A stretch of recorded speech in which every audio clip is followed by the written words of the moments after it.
লক্ষ্মীপুর জেলা সমিতি চট্টগ্রামের উদ্যোগে দোয়া ও ইফতার মাহফিলের আয়োজন করা হয়েছে। 12 মার্চ বুধবার নগরের আগ্রাবাদ এলাকায় স্বনামধন্য হোটেল সেন্ট মার্টিনের কাকলি হলে আয়োজন করা হয়। লক্ষ্মীপুর জেলা সমিতি চট্টগ্রামের কমিটি এবং সকল সদস্যদের সমন্বয়ে উৎসব মুখর পরিবেশের মাধ্যমে অনুষ্ঠানটি সম্পন্ন হয়।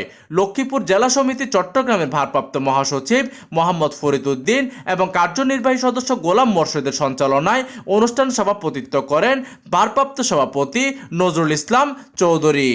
ইফতার অনুষ্ঠানের প্রধান অতিথি হিসেবে উপস্থিত ছিলেন আন্দরকিল্লা জামে মসজিদের খতিব এবং ইসলামিক ফাউন্ডেশনের গভর্নর আনোয়ার হোসেন আল মাদানী আল জাবেরি।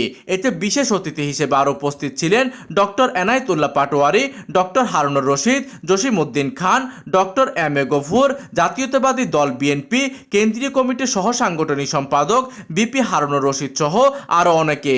এইদিকে সমিতির ভারপ্রাপ্ত মহাসচিব মোহাম্মদ ফরিদ উদ্দিন গণমাধ্যমকে বলেন, লক্ষ্মীপুর জেলা সমিতির পক্ষ হইতে আগামী যে সরকার আসবে তাদের কাছে একটি রেল যোগাযোগ ব্যবস্থা করার জন্য আহ্বান জানানো হবে। তাছাড়াও নোয়াখালী বিভাগ চাই স্লোগানে সম্পূর্ণ সহমত জানিয়ে তিনি আগামী সরকারের কাছে এই নিয়েও আবেদন করবেন বলেও জানান।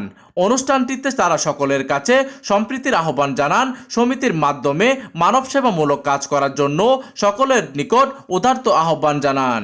প্রতিনিধি নুরুল আমিন সোহেলের তথ্য ও পাঠানো চিত্রে ডেস্ক নিউজ, দিগন্তের বার্তা 24 চট্টগ্রাম।